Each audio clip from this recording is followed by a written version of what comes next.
आणि दृश्य आपण पाहतो सीएसएमटी स्थानकाच्या बाहेर या ठिकाणी एक संशयित बॅग आढळलेली आहे। लाल रंगाची ही बॅग या ठिकाणी ठेवून कोणीतरी निघून गेलेला आहे आणि आता बॉम्ब शोधक पथक या ठिकाणी पोहोचलेलं आहे आणि इथे मेटल डिटेक्टरच्या आधाराने काही बॅगमध्ये संशयित आहे का याचा शोध घेतला जातोय। तर सीएसएमटी स्थानकाच्या बाहेर या ठिकाणी ही बॅग आढळलेली आहे। नुकतेच दिल्लीमध्ये गाडीमध्ये स्फोट झाला, तो दहशतवादी हल्ला होता। अशा वेळेला मुंबई देखील अलर्टवर आहे आणि सीएसएमटी स्थानक तर या ठिकाणी मोठ्या प्रमाणावर गर्दी देखील असते। तर हा संपूर्ण परिसर रिकामा करण्यात आलाय। पोलीस आणि बॉम्ब शोधक पथक देखील या ठिकाणी दाखल आहे। ही संशयित बॅग सीएसएमटी स्थानकाच्या परिसरामध्ये आहे।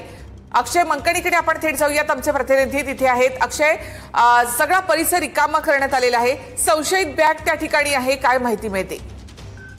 नक्कीच निकेला, सीएसएमटी स्थानक हे गजबजलेलं स्थानक आहे। 24 तास या संपूर्ण रेल्वे स्थानकावरती प्रवाशांची मोठी गर्दी असलेली आपल्याला पाहायला मिळते, परंतु या स्थानकावरती एक अज्ञात आणि संशयित बॅग जी आहे ती सापडलेली असल्याचं पाहायला मिळतंय। आता या सगळ्या संदर्भाचा तपास जो आहे तो मुंबई पोलिसांकडनं होतोय आणि घटनास्थळी आता बॉम्ब स्क्वॉड देखील त्या ठिकाणी दाखल झालेलं असल्याचं पाहायला मिळतं। संपूर्ण जो परिसर आहे ज्या ठिकाणी हा संपूर्ण बॅग आढळलेली आहे तो संपूर्ण परिसर निर्मनुष्य करण्यात आलेला असल्याचं पाहायला मिळतं आणि या सगळ्या बॅगेची नक्कीच आपण ही बॅग या ठिकाणी पाहतो। मेटल डिटेक्टरनं या बॅग मध्ये काही आहे का याचा शोध देखील घेतला गेलेला आहे, मात्र त्यानंतर सुद्धा त्या बॅग जवळ अद्याप कोणी जात नाहीये।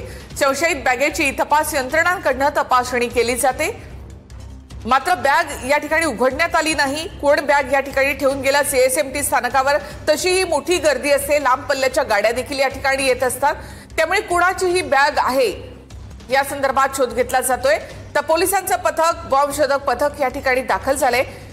मेटल डिटेक्टरना या बॅग मध्ये असं काही आहे का याचा शोध घेतला गेलाय, मात्र अद्यापही संशय कायम आहे। या ठिकाणी आपण पाहतो की